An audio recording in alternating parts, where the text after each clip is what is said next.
once a year, they release their list of the 50 most beautiful people. And Tony Perkins' radio producer, Chase Jennings, made that list. In fact, he made the top 10. Ladies and gentlemen, please welcome Chase Jennings.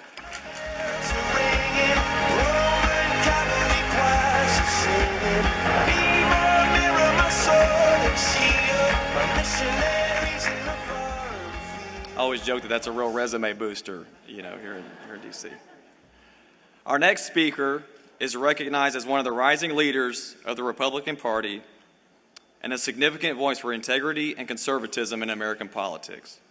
Currently in his second term as governor of Louisiana, my home state, if you can't tell from my accent, his administration has enacted comprehensive reforms to make government smaller and more efficient, all without raising taxes.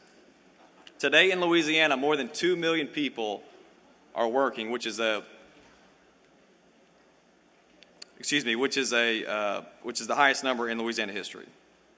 Choosing not to expand Medicaid under President Obama's plan, the governor instead implemented transformational reforms in the state's Medicaid and public safety net healthcare system through a network of public-private partnership hospitals. The hospitals are transforming access to service, lowering costs, and providing better educational experience for future doctors. All of this without federal expansion and bureaucracy. It is his desire to take this successful track record of accomplishments as the next President of the United States. Ladies and gentlemen, would you please join me in welcoming Louisiana Governor Bobby Jindal.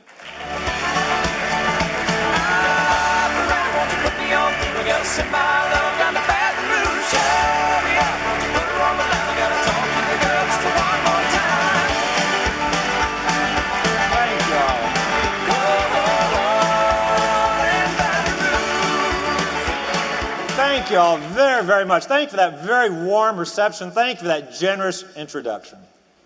The strangest thing just happened backstage.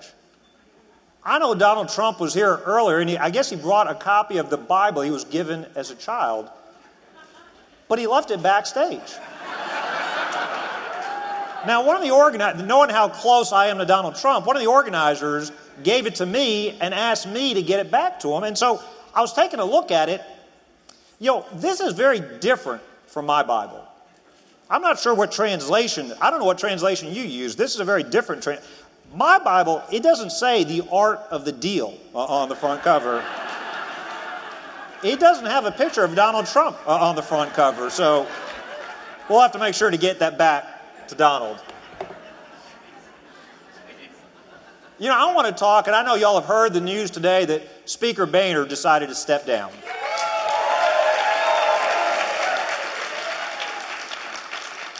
A reporter asked me what I thought about that. I said, well, that's good. That's one down. That's 434 more to go before we're done. Folks, it is time to fire everybody in D.C. And the reason I'm saying that is right now we've got a choice between honest socialists on one side and lying conservatives on the other. The reality is the left is honest. They'll tell us what they're going to do. They're going to try to expand socialism. It's the Republicans that lie to us. They say they're conservative during the campaigns. They don't govern like it at all. Here's my message. Here's what I say in response to Speaker Boehner stepping down. Mitch McConnell, it is now your turn.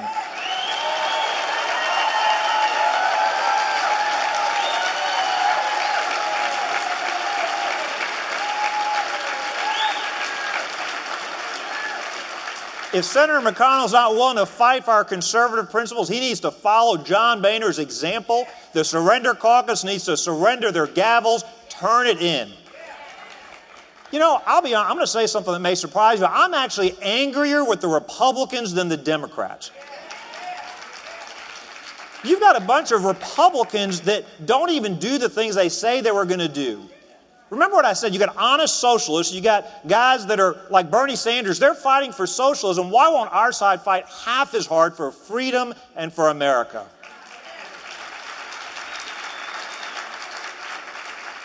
On issue after issue, all they know how to do is give up. They told us, give us the majority, we'll get rid of Obamacare and amnesty. We did our work. We voted. We donated money, time, we won the majorities. We still have Obamacare. We still have amnesty. By the way, I'm the only candidate with a plan to get rid of all of Obamacare, not Obamacare light, not trying to be cheaper Democrats. Let's restore freedom to America's healthcare system, not socialism.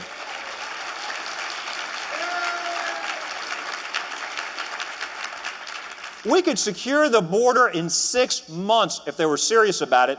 Let's be honest. The Democrats don't want to secure the border. The Republicans, we're not the party of big government, but we're becoming the party of big business.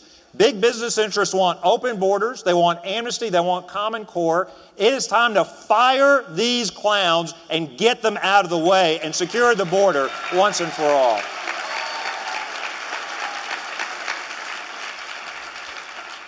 But they're no better this year.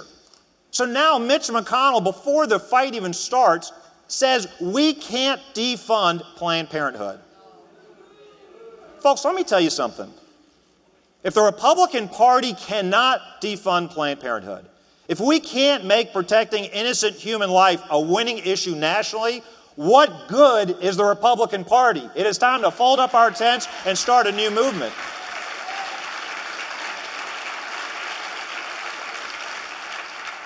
I'll tell you what we did in Louisiana. We're not just talking about defunding Planned Parenthood. When that first video came out, we launched an investigation with the FBI. We asked them, the state of Texas. Then the other videos came out. We canceled their Medicaid contract, so they're getting no taxpayer dollars in the state of Louisiana.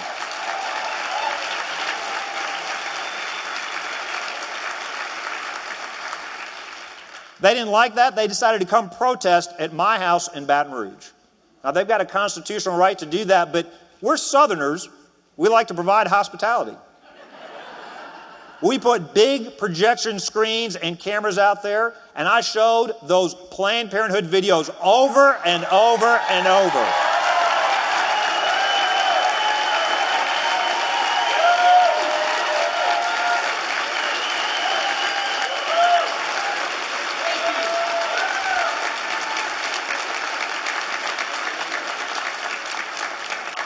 Just so you know, it acts like insect repellent. You want to keep pests off your front yard? They didn't like that. Now they went to court. The Obama administration has joined them in court. He doesn't have time to watch the videos. He's got time to send his lawyers to Baton Rouge. I've got a message to President Obama, the Department of Justice. You might as well save your breath. You're not going to intimidate us. We are going to defend innocent human life in the state of Louisiana.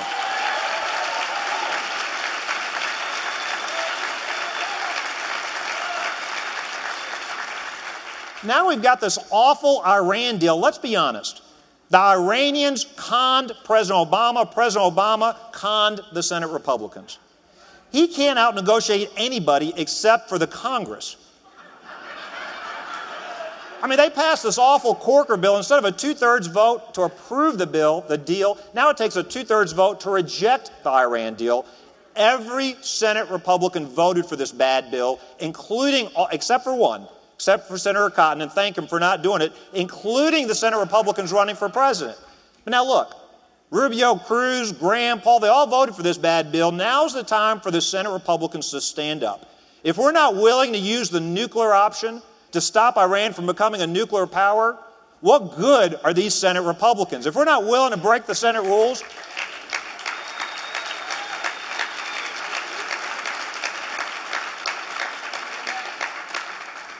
folks, it is time to force term limits down their throats. It's time to fire these career politicians. It's time to get some citizen legislators who live under the same rules they pass for the rest of us. It's time to clean shop in Washington, D.C.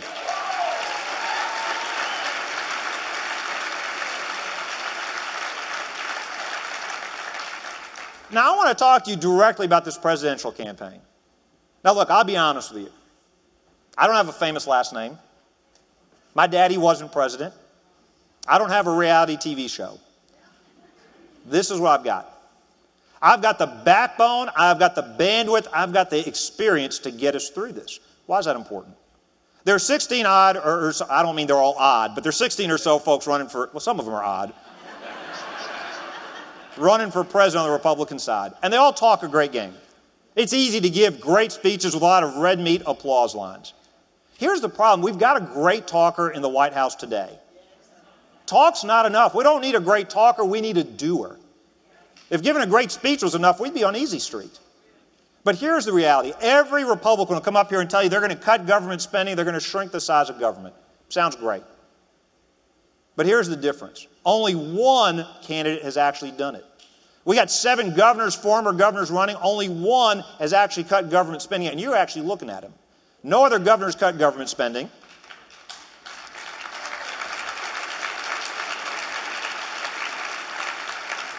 We've got 4 senators running for president. They've never cut anything in D.C. Now, look, they give great speeches. They filibuster. They pat themselves on the back. I'm glad they've got big bladders. That doesn't qualify them to be president. We've already got a first-term senator in the White House. We can't afford 4 more years of on-the-job training. This is why it's so important. The next president's going to be across the table from an Ayatollah or a Putin. We better hope he doesn't need a teleprompter to get through that meeting.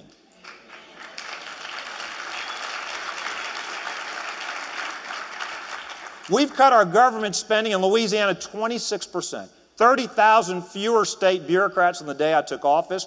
Top 10 state for job growth, 8 credit upgrades. That's what we need in D.C. We don't need to slow the growth of government. Let's be honest. You either grow government spending or the American economy. It's either or. If we don't shrink the government economy, it is going to swallow us whole. And I want to say something that may be politically incorrect. Well, let me just say this. If you're looking for somebody to manage the slow decline of this once great country, go vote for somebody else. If you want to vote for somebody who will say and do the things you're not supposed to be able to do and say, we're asking you to join our cause because I want to say something that's politically incorrect. But it's true. The idea of America is slipping away right in front of us. Now, what do I mean by that? My parents came here over almost 45 years ago in search of freedom and opportunity. They were coming for the American dream, but that same idea of America is slipping away. Too many Americans take it for granted. We can never take it for granted. What do I mean that it's slipping away? $18 trillion of debt. Planned Parenthood selling baby parts across our country. We've got a president who's declared war on trans fats and a truce with Iran.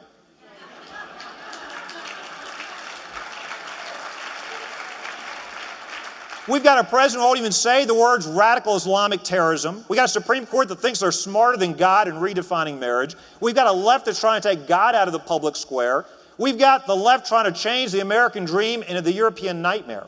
We celebrate the fact we've got more Americans on food stamps than ever before, lower percentage, record low participation in the workforce. We've got an EPA trying to regulate the water in our backyard. We've got government creating new entitlement programs. We can't afford the government we've got today. Folks, the idea of America is slipping away from us. And I'm here to tell you, we don't have a moment to waste. It's not about tomorrow or next week or next month. Right now and today, we've got to fight to save the idea of America. Shame on those fools in D.C. that are giving away the idea of America. Shame on us if we let it happen. I'll tell you this, as long as I've got breath in my body, as long as I've got blood in me, I'm going to give everything I've got to save the idea of America. The idea of America has created more wealth than any other civilization in the history of the world. It has done more to fight for the defenseless and freedom than any other civilization in the history of the world.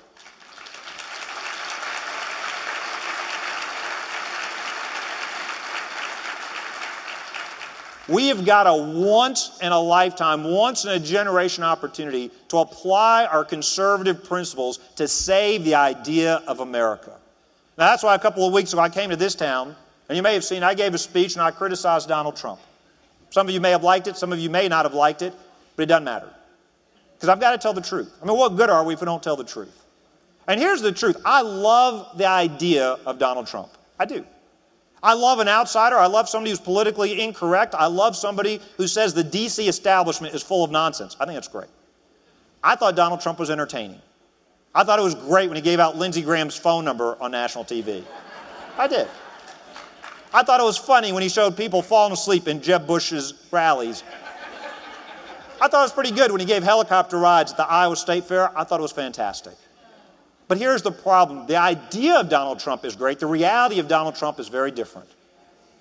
The reality is he is not a conservative or a liberal or a Democrat or a Republican or an independent. He's a narcissist. I mean,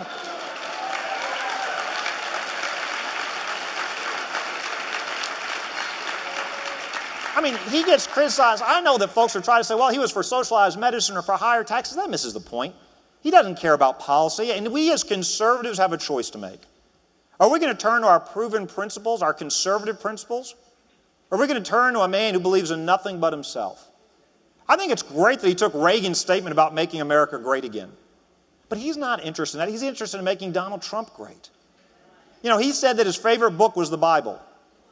Couldn't name one verse that had an impact on him. Folks, he hasn't read the Bible. You know he hasn't read the Bible because his name's not in the Bible.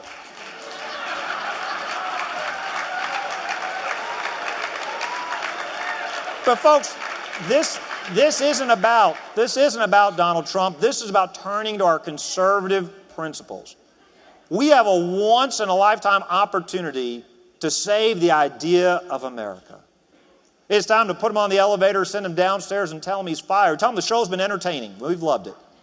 But it is time for us to fight for the idea of America. And before I close, I want to say this. I'm not embarrassed. I'm not ashamed to tell you that I'm a Christian.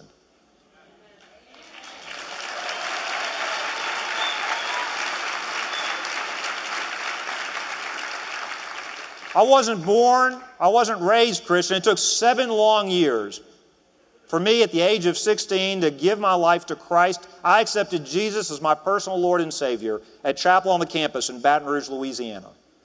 Now,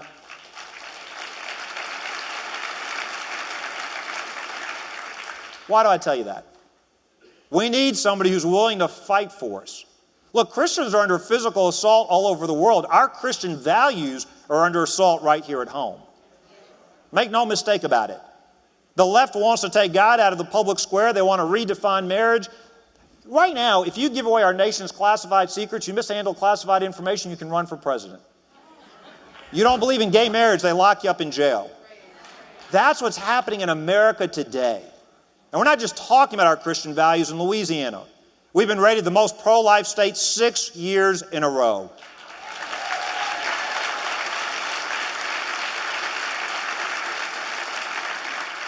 We have fought to get rid of Common Core, and we understand this.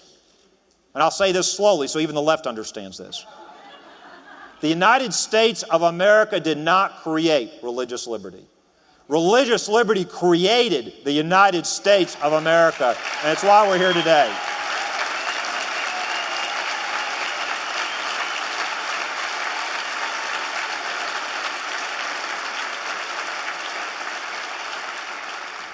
Folks, I'm not just here to ask you to join a silly campaign. I'm here to ask you to join a cause. It is time for us to believe in America again. When I was young, my dad taught me that Americans could do anything. I believed him then, and I believe him now. I think you believe that in your heart as well, but I think you've been frustrated these last 7 years. I think you've been frustrated. You want to believe in the idea of America. You want to know that our best days are ahead of us. You want to know that we continue to live in an exceptional country built on unique Judeo-Christian values and traditions. You want to know that we continue to live in the greatest country in the history of the world, and I know we do, and I know we can get the idea of America back. But I also know this.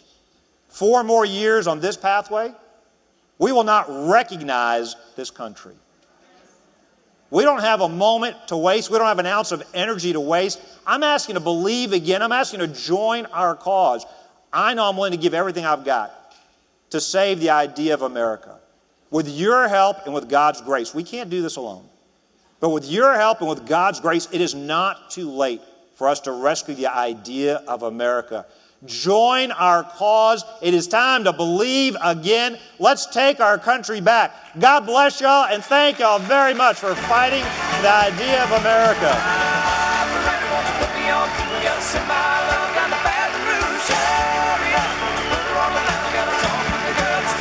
Thank y'all very much.